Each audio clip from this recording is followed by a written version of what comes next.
Good morning to all.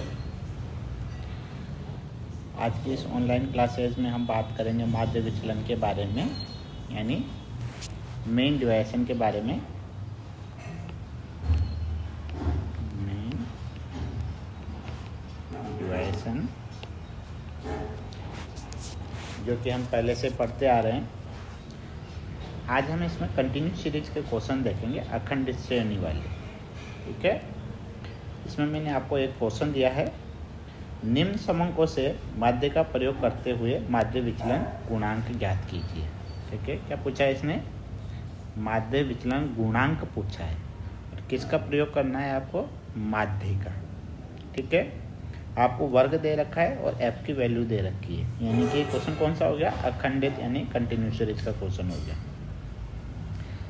सबसे पहले हमें क्या निकालना है?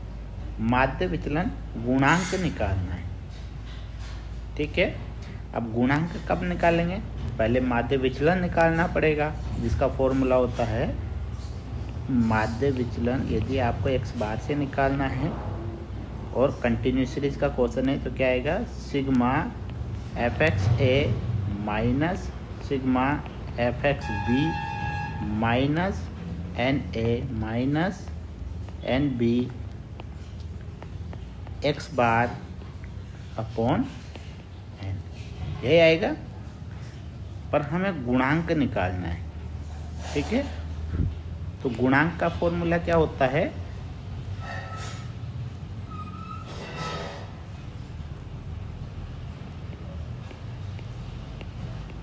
Coefficient of mean deviation x bar equal to mean deviation x bar upon x bar, ये फॉर्मूला होता है।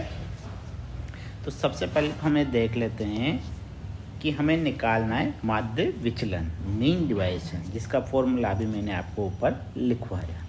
अब चूंकि ये माध्य का प्रयोग करते हुए हमें निकालना है, तो क्या निकालना पड़ेगा? सबसे पहले तो हमें निकालना पड़ेगा माध्य। ठीक है, तो माध्य निकालने के लिए जब आपको कंटिन्यू सीरीज का क्वेश्चन दे रखा है और माध्य यदि हमें निकालना है, x बार हमें निकालना है, तो हम सीधा सीधा डायरेक्ट मेथड का ही यूज़ कर लेते हैं। तो वो फॉर्मूला होता है सिग्मा fx अपॉन n, ये होता है। तो अब हमें क्या निकालना पड़ेगा? fx निकालना पड़ेगा। ठीक है, n की वैल्यू तो हमें दे रखी है, n का मतलब f का टोटल, जो कि कितना है? टोटल करेंगे तो आएगा 50। ठीक है, अब हमें निकालना है सिग्मा fx। ठीक, f तो हमें दे रखा है लेकिन x नहीं दे रखा, तो सबसे पहले हम निकालेंगे x की वैल्यू। x का मतलब होता है यहाँ पर मध्यमान। क्या होता है? मध्यमान, मतलब मिड वैल्यू।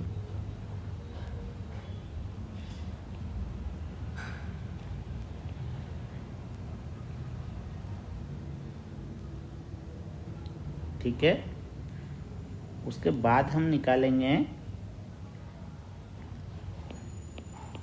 fx।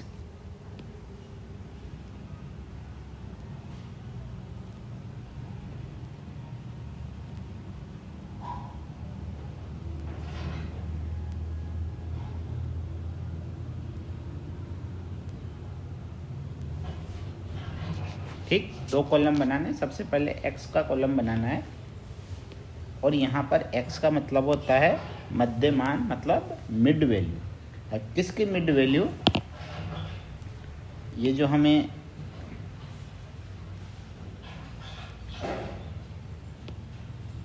वैल्यू दे रखी है,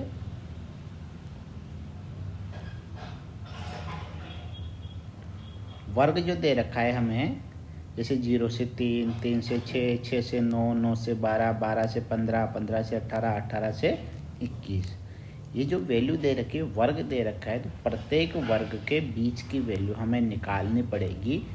वो होता है मध्यमान x की वैल्यू। जैसे ये दे रखा है हमें 0 से 3। ठीक है, इसकी मिड वैल्यू कितनी रहेगी? क्या करेंगे हम?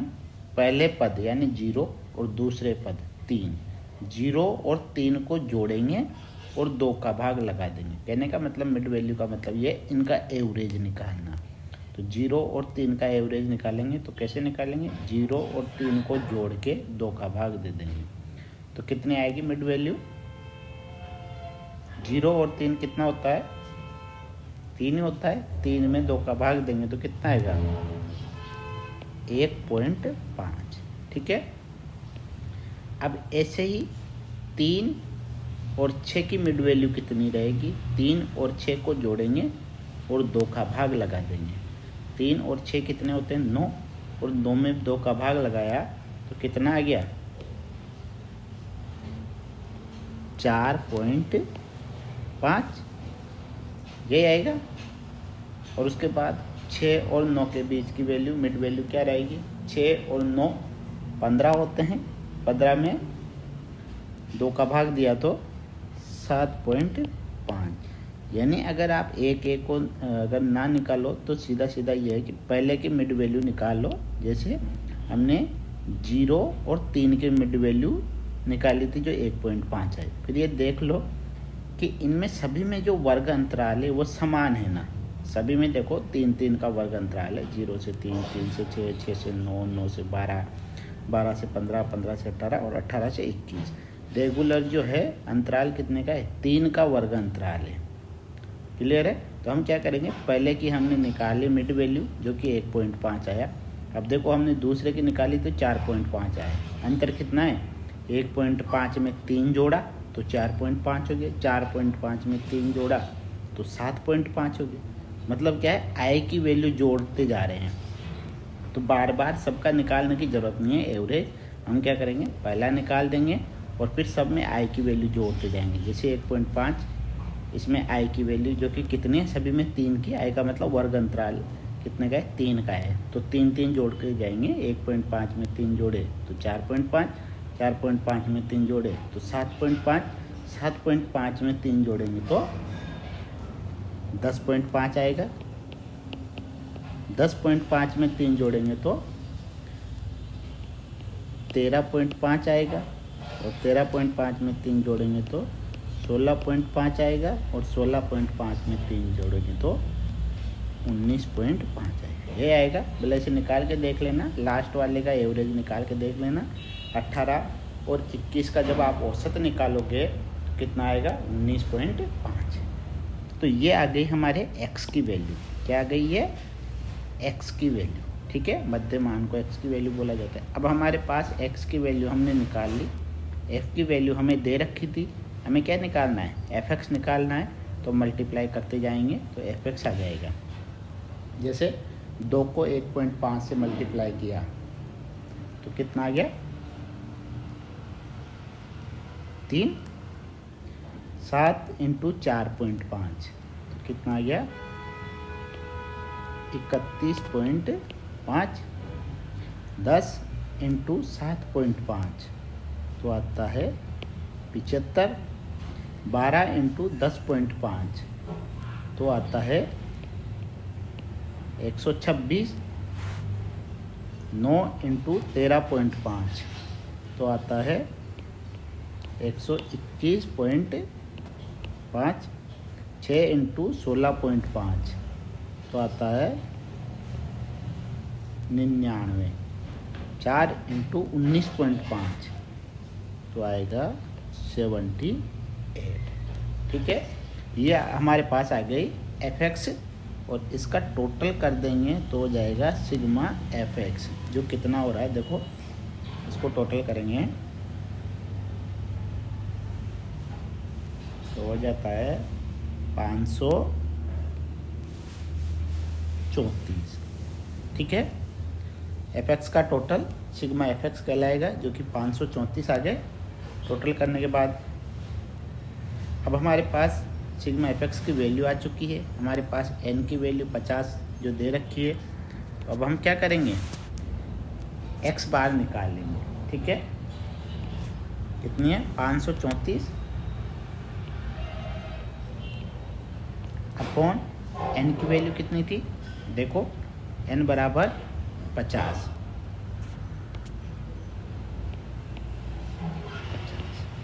देखो एक्स बार की वैल्यू कितनी आ गई हमारे पास, 10.68। ठीक है। अब जैसा कि मैंने पहले भी बताया था, अब क्या करेंगे, माध्य से निकालना पड़ता है माध्य विचलन। हमने माध्य निकाल लिया तो कितना आया, 10.68। इसको यहाँ लिख देते हैं, आगे भी यहाँ लिख रहा हूँ मैं, तो अभी मिटा देता हूँ, इसकी ज़रूरत नहीं है।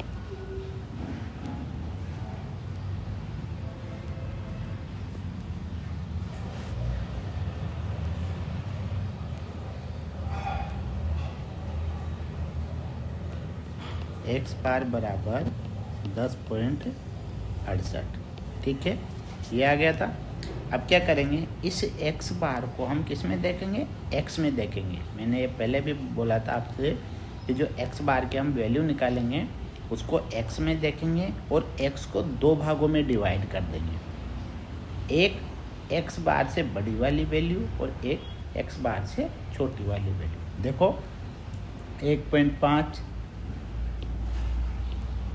1.5, 4.5, 7.5, 10.68 से छोटी है, और 10.50 ये भी जो है किससे छोटी है, 10.68 से छोटी है, और 13.50 ये जो है 10.68 से बड़ी है, यानी इसके बाद से वैल्यू 10.68 से बड़ी है, और 10.50 ये छोटी है इसके पहले की। तो देखो हमने दो ग्रुप बना लेते हैं, एक तो ये वाला ग्रुप बड़ा 10.68 से बड़ा वाला, इसको नाम दे देते हैं XA, और ये दूसरा ग्रुप, इसको नाम दे देते हैं XB, छोटा वाला ग्रुप। ठीक है, दो ग्रुप हो गए हमारे पास। अब क्या करेंगे हम, जो XA वाला ग्रुप है उसके सामने जो FX कॉलम है वो भी एक ग्रुप बन जाएगा, और ये कहलाएगा FXA। ठीक है, और इसका टोटल करेंगे तो सिग्मा FXA हो जाएगा। और ऐसे ही XB के सामने वाला जो FX का कॉलम है ये क्या कहलाएगा, सिग्मा FXB। क्लियर है बात। और ऐसे ही जो X के दो टुकड़े गए उसके सामने जो F का कॉलम है, XA के सामने N वाला कॉलम, ये कहलाएगा NA, और XB के सामने वाली जितनी भी संख्या हैं उसके सामने की वैल्यू ये कहलाएगी NB। क्लियर है। अब टोटल कर लेते हैं। देखो सबसे पहले FX का टोटल कर लेते हैं।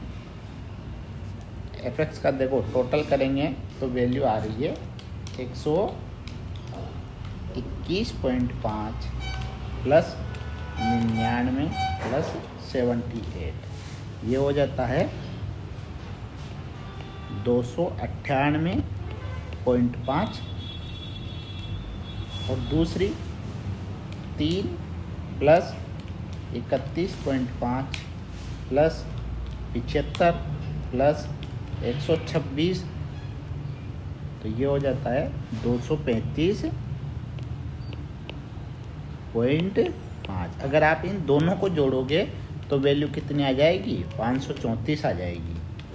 कितनी आ जाएगी, 534। ठीक है, ऐसे NA को जोड़ लो, 9 और 6 कितने होते हैं, 15, और 15 और 4 21।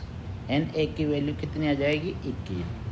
NB की वैल्यू 2 और 7 9, 9 और 10 19, 19 और 12 31, ये आ गई 31 NB की वैल्यू। अब देखो 31 और 21 को भी जोड़ोगे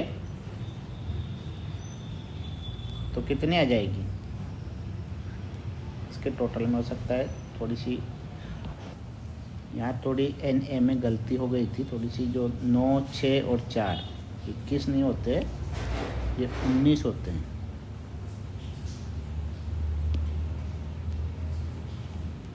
कितना होता है, 19।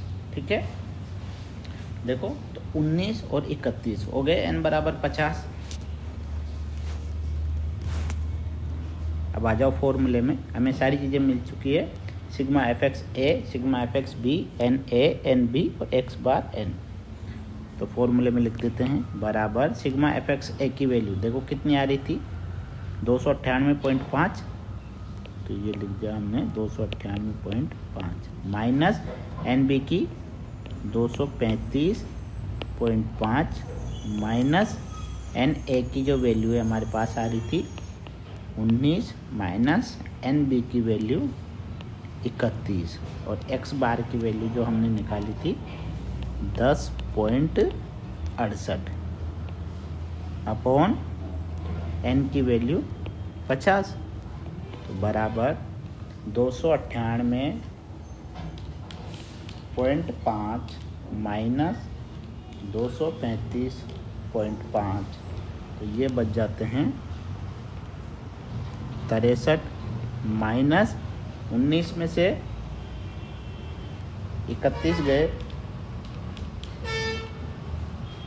तो माइनस की संख्या आएगी और वो भी कितनी आएगी माइनस के 12 और बाहर 10.68 अपॉन 50। तो देखो 63 तो वैसे के वैसे रह जाएंगे और माइनस 12 को मल्टीप्लाई करेंगे 10.68 से, 10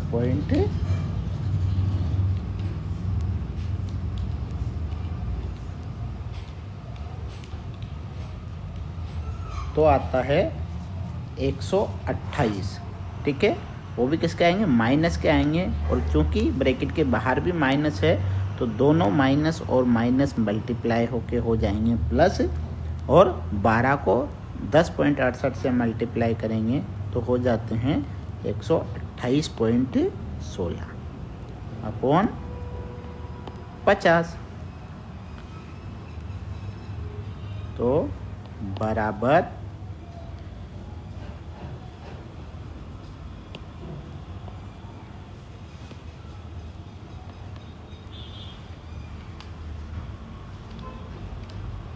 63 जोड़े 191.16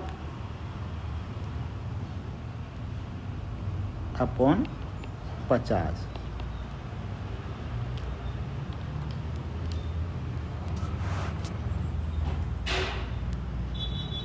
तो आंसर आते हैं 3.82, ठीक है। ये आ गया हमारे पास माध्य विचलन। हमें क्या निकालना है गुणांक निकालना है। तो अब आते हैं हम गुणांक वाले फॉर्मूले पर। Coefficient of mean deviation x bar, इसका फॉर्मूला होता है mean deviation x bar upon x bar. तो देखो मीन डिवाइडेशन कितना निकला था 3.82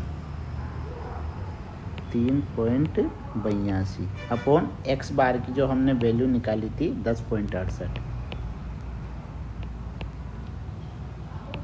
तो कितना आ गया हमारे पास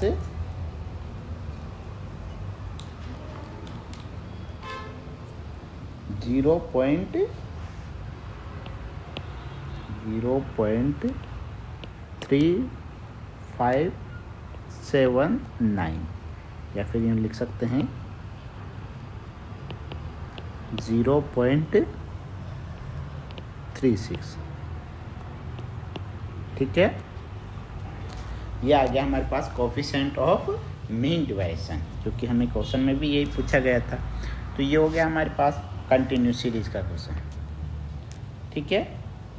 इसमें कुछ नहीं करना, देखो माध्य से लिया गया, माध्य का प्रयोग करते हुए माध्य विचलन गुणांक निकालना था। इसमें सीधा गुणांक पूछा था, माध्य विचलन भी नहीं पूछा था, गुणांक। गुणांक कब निकलेगा, पहले आपको माध्य विचलन निकालना पड़ेगा, ठीक है। और किसका प्रयोग करना है आपको, माध्य का प्रयोग करना है। कंटिन्यूस सीरीज का क्वेश्चन है, कैसे पता चला, वर्ग दे रखा है, एफ की वैल्यू दे रखी है, इसका मतलब कंटिन्यूस सीरीज का क्वेश्चन है। तो सबसे पहले हमें माध्य निकालना है, ठीक है। माध्य निकालने का फॉर्मूला होता था sigma F X upon N. ये डायरेक्ट मेथड से निकाल दिया मैंने, इसको निकालने का इनडायरेक्ट मेथड भी होता है। लेकिन चूंकि हमारा पर्पज़ जो है कोफिशिएंट ऑफ MD निकालना है, तो मैंने डायरेक्ट मेथड से निकाल दिया, जो होता है सिग्मा FX अपॉन n। तो हमें क्या सिग्मा FX की वैल्यू जो है वो 534 आई, n की वैल्यू 50 थी, तो x बार की वैल्यू कितनी आ गई थी 10.68। ठीक है, इसमें क्या होता है, वर्ग वाले क्वेश्चन में सबसे पहले x निकालना होता है, और x का मतलब होता है यहाँ पर मध्यमान, मिड वैल्यू। जो कैसे निकालते हैं, जो कि हमें वर्ग दे रखा है, वर्ग का एवरेज किया जाता है। जैसे 0 और 3 इनको जोड़ेंगे, 2 का भाग देंगे तो 1.5, और इनमें वर्ग अंतराल फिर जोड़ते चले जाएंगे। क्लियर? तो ये आ जाती है x की वैल्यू, और x को f से मल्टीप्लाई करते हैं तो fx की वैल्यू आ जाती है। और जो हमने x बार निकाला, माध्य निकाला 10.68 जो आया, इसको देखेंगे x की वैल्यू में, और इसके 2 पार्ट कर लेंगे, 2 ग्रुप कर लेंगे, एक 10.68 से बड़ी वाली संख्या और एक 10.68 से छोटी वाली संख्या। बड़ी वाली संख्या को नाम दे देंगे XA, और छोटी वाली संख्या को नाम दे देंगे XB। ठीक है, XA के सामने FX जो ग्रुप है उसको नाम दे देंगे FXA, और XB के सामने FX की जो वैल्यू है उसको नाम दे देंगे FXB। टोटल कर लेंगे, और ऐसे ही n में करेंगे। XA के सामने की जो n की वैल्यू है वो है NA, और XB के सामने की जो n की वैल्यू है उसको नाम देंगे NB। ठीक है, और उसका टोटल कर लेंगे, और फिर जैसे जैसे फॉर्मूले में बोला वैसे वैसे वैल्यू पुटअप कर दी। तो हमारे पास सबसे पहले तो माध्य विचलन आएगा, फिर इस माध्य विचलन के बाद हम क्या निकाल सकते हैं, गुणांक निकाल सकते हैं, जिसका फॉर्मूला होता है माध्य विचलन बटे माध्य, mean deviation x bar upon x bar. तो जो दोनों वैल्यू आए भाग देने के बाद फाइनली हमारा कोफिशिएंट यानी गुणांक कितना आ गया 0.36। ठीक है।